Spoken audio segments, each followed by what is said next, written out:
ወዳጄ ከራስ ጋር ስብሰባ ያስፈልጋል። ለምንድን ነው ስብሰባ የሚያስፈልግ?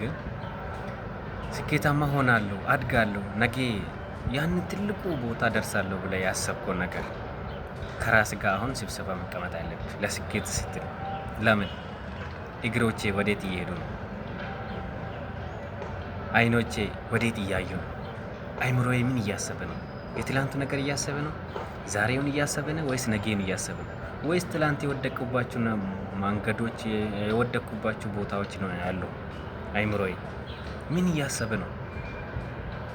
እንዲሁም ደግሞ ጆሮዬ ምን እየሰማ ነው? ዛሬ የሚሰማውን ነገር ለነገ የሚደርሰው ነገር ስኬታማ የሚያደርገኝ ነው ወይስ የሚጥለኝ ነው? እነኚህ ነገሮች ራስን መጠየቅ አለብን። ላቀድከው ነገር ምን ያክል ከራስ ጋር ስብሰባ እየተቀመጥክ ነው? እነኚህ አንዳንዴ ህይወቴ ሁሉ ልክ ነው ወይስ ልክ አይደለም ብለህ ራስን ጠይቀህ ታውቃለህ?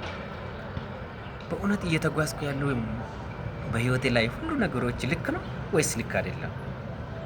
ህይወቴ ሁሉ ስህተት ቢሆንስ? እነኚህ ነገሮች እንዳይፈጠሩ ከራስ ጋር ስብሰባ መቀመጥ አለብን ማለት ነው። መታረቅ ካለብህ ከራስ ጋር መታረቅ አለብህ። ማስተካከል ካለብህ ደግሞ ነገሮችን አስተካክለ ወደ ትልቁ ያሰብከው ጉዞ መጓዝ አለብህ። ከራስ ጋር ስብሰባ ያስፈልጋል። ለነገ ስኬት ስትል ህይወቴ መንገድ ለማስያዝ ስትል የባከነ ህይወት መኖር የለብህ። የታቀደበት ነገ ደርሳለሁ አሳካለሁ ብለው ያሰብከው ስኬት በእጅ መያዝ አለብህ፣ መጨበጥ አለብህ። ስለዚህ ከራስ ጋር ስብሰባ ያስፈልጋል ወዳጄ። ራስን ጠይቅ፣ ራስን መርምር። ልክ ነኝ ወይስ ልክ አይደለም? እየተጓዝኩ ነኝ ወይስ እየቆምኩ ነኝ ብለህ እንዲሁም እየቆምኩ ነው ወይስ እያደግኩ ነኝ? እያደግክ ከሆነ ራስን አበረታታ። እየቆምክ ከሆነ ደግሞ ለምንድን ነው ቆምኩት ብለህ ራስን ጠይቅ፣ መርምር፣ ፈትሽ።